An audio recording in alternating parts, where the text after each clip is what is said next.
457 miles, and some people say 571 miles.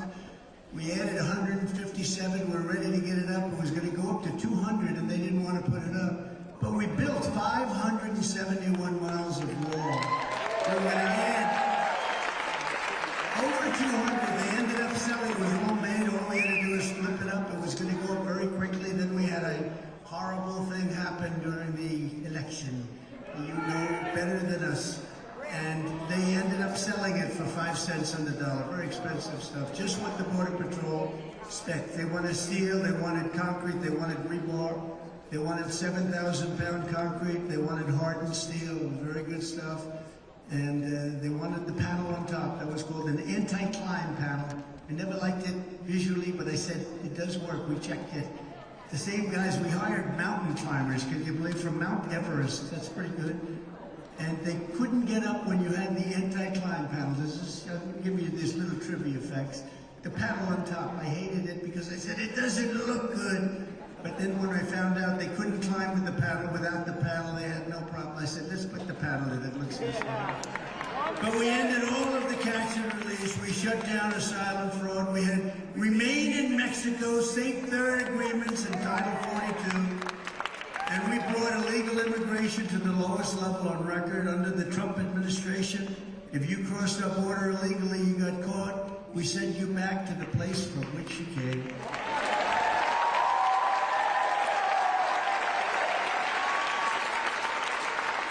And you know, they weren't allowed to do that with Obama and Biden. When I first came in, I said, you got to get them out MS-13. We took out thousands of MS-13 criminals. We sent them back to their place. We had plenty of them here. We got them all out. But I was told, sir, you're not going to be able to do that. Why? Because Honduras and El Salvador, some of the other countries, they wouldn't take them back under any circumstances.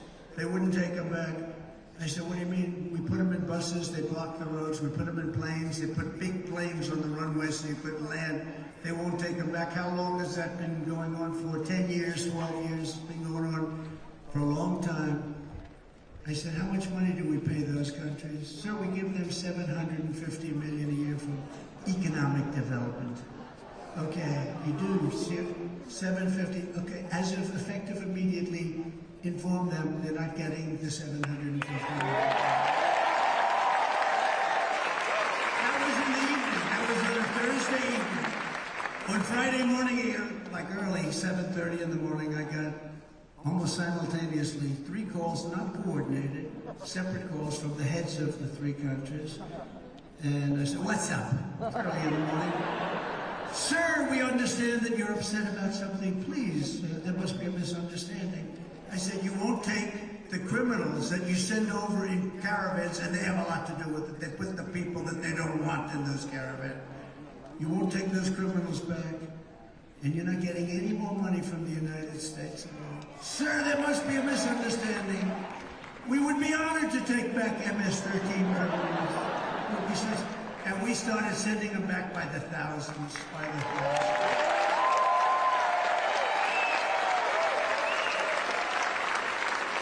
But when crooked Joe Biden got in, he took the most secure border in U.S. history and he quickly turned it into the worst border nightmare, I believe, in the history of the world. There's never been a border where they allow 18 million people, and I think that's the real number as of now, 18 million people. In April, border crossings were up 1,000% compared to the same month last year. 1,000% compared to last year. And by the way, last year, it was 1,000% compared to the... There's never been anything... A guy like Sheriff Joe must be going crazy when he hears this. If one person got in, he'd go wild. One person. How do you feel about tens of thousands? How do you feel about millions of people? Millions of people. In total, Crooked Joe Biden has imported more illegal aliens than the populations of 40 out of our 50 states, and soon that's going to be a much higher number. It could even almost stop. I think it's going to end up topping. If this, I'll tell you, if this guy got reelected, the country is finished, your border is finished, you won't have a country anymore. It'll be a disaster. Just on this one issue, And we're not talking about nuclear proliferation. We're not talking about all the other issues that he has no idea what the hell he's talking about. You know, if you think about it, Ukraine being attacked by Russia would have never happened. Would have never happened, just wouldn't have happened. For a lot of reasons, including the fact that energy was much cheaper. And Russia makes its money with energy, basically. But would have never happened. Putin would have never done it. Wouldn't have happened. And it never did. You know, people said, well, how does he know it? Because for 4 years, it never did. And watch China and Taiwan. Watch what's going on with that. Another thing, Israel would have never been attacked, ever. Iran was broke. Iran was broke. They didn't have money to give out to Hezbollah, to Hamas. Iran was broke. Israel would have never been attacked. And you know what else? Just add, I could say 30 different things, but just to add one more, you wouldn't have had any inflation. We had no inflation. We were down, and now you're suffering with numbers that nobody's ever seen before, and it's all unsustainable. But the Biden invasion is no accident. It's a deliberate demolition of our sovereignty and of our borders. Somehow, somebody's going to explain to us why they would want this to happen. I guess it's probably votes. They probably think these people are going to be voting. And interestingly, I don't know if you just came across the wires, I'm leading now with Hispanic voters.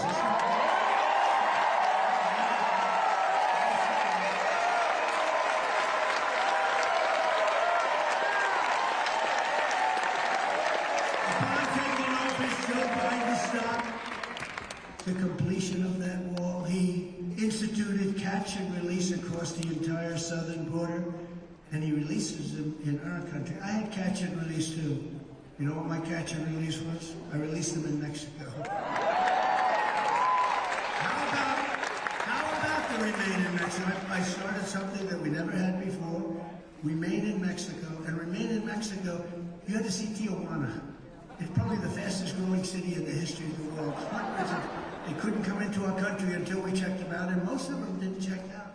He knowingly ripped up the Remain in Mexico policy, which was not easy to get. You know, when you go to Mexico, they say, listen, we want to have hundreds of thousands, even millions of people standing by the border on your side. They're not allowed. You think that was an easy thing to get? And I got it. And I got 28,000 soldiers free of charge from Mexico. And I said, you're not going to get them to me. You're not going to give them to me. You're going to charge you a nice, big, beautiful, fat tariff of 25%, 50%, it'll go up to 100%. And they said, we would be delighted to give you 28,000 soldiers. And now, last week I heard they want to charge the United States billions of dollars, billions, just for the privilege of sitting down with them and negotiating. Can you imagine? Can you imagine? They wouldn't be doing that with us. We willfully, think of it, he terminated my Safe Third agreements. A big deal. Safe Third is a big deal. He rescinded Title 42. People are allowed into our country that are very sick with disease that can be easily spread, and they're allowed into our country. It's a big problem, too, and you see that. He threw open the gates to millions of fighting-age males from all over the planet. You saw that? 29,000 people from China. Everyone looks like he's ready for the military. It's like, I said, are we crazy or what the hell are we doing to our country? This guy is so incompetent. He's so bad. And the only chance they have is all of this weaponization stuff. They're going after everybody. If they focus the same energy on making America great again, it'd be, I probably wouldn't have even run. I ran because I saw such stupidity.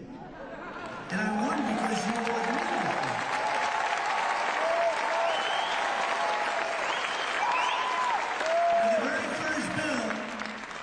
Crooked Joe sent to Congress was a plan to give mass amnesty to millions and millions of illegal aliens, even if we don't know anything about them.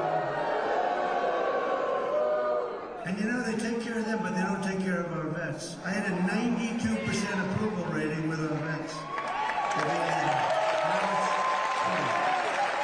If Joe Biden wins this election, he wants to turn every single illegal alien that he let in across the borders into a voting citizen. I believe that's the only reason this is happening, because nobody could run.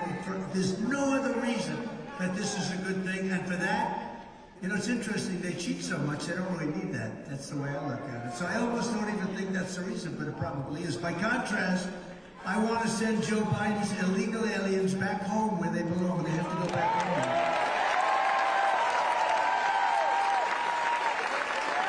Because quite simply, Joe Biden wants an invasion. I want a deportation. I want a deportation.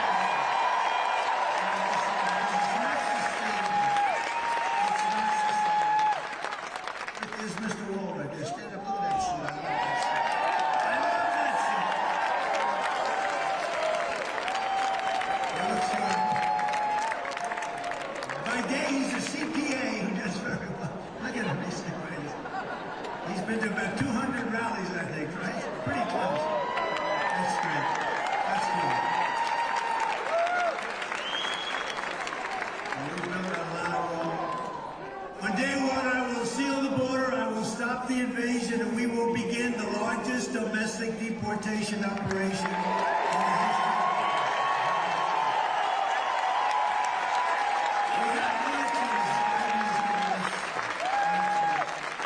Under crooked Joe Biden, the world is emptying out their prisons and state asylums and mental institutions. It's emptying out all of these places at levels that nobody's ever seen and sending us the most vicious criminals, savage gang members.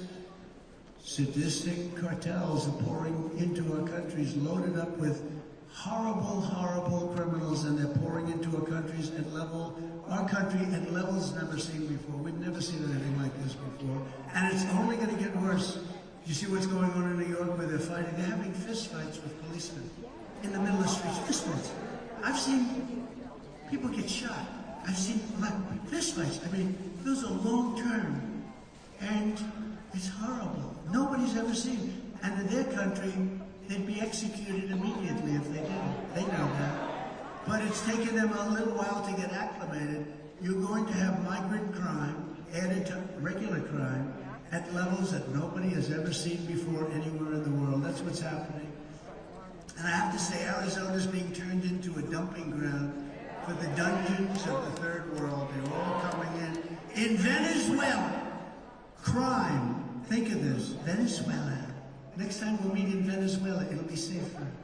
In Venezuela, crime is down 72% because they've taken their criminals from Caracas and all of these different places and they've dumped them in the United States. They're emptying out the jails all over the country. All over our country, we're being affected and affected badly. And all over the world, if you look, the jail populations are at the lowest levels they've maybe ever been at. I mean, they're at levels that nobody's seen for 25, 30 years. And also mental institutions. They're taking people out, very, very sick people, and they're dumping them into the United States. Congratulations, by the way. They're dumping them into the United States of America. The mental institutions throughout the world, and I'm not talking about South America, I'm talking about in Africa, the Congo. They're letting their prisoners from the Congo, rough guys, come into the United States. Congratulations. They're letting people come in from Asia. They're letting people come in from all over the world. The Middle East, they're coming in from Yemen. They're coming in from all over. They're coming in by the millions, and they're coming in from the prisons and the mental institutions. And can you imagine the money they're saving? And can you imagine how much nicer it is? But Venezuela, the crime is down 72% because they don't have their criminals. They're taking their gang members in a rough fashion, and they're busing them into our country. And there may be, is there any criminal from Venezuela in the room? Please raise your hand. There probably is, we just don't know about it. No, but think how bad that is. And I do it.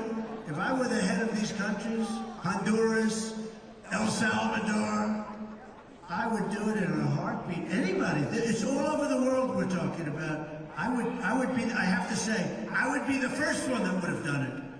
And I wouldn't be having 50% jail populations. I'd be down to 0. They'd all be in the United States of America getting money for all of the different things that they get. They get cell phones.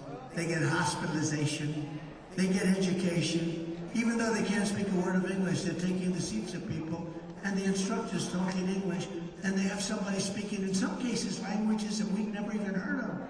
You know, there are a lot of languages that we don't have here. We have nobody that even speaks these languages. And they're sitting down in a school, taking a student's place. That might be a hardworking, good citizen, the child of citizens, and they're taking their place. Our country is going to hell, and we're going to stop it.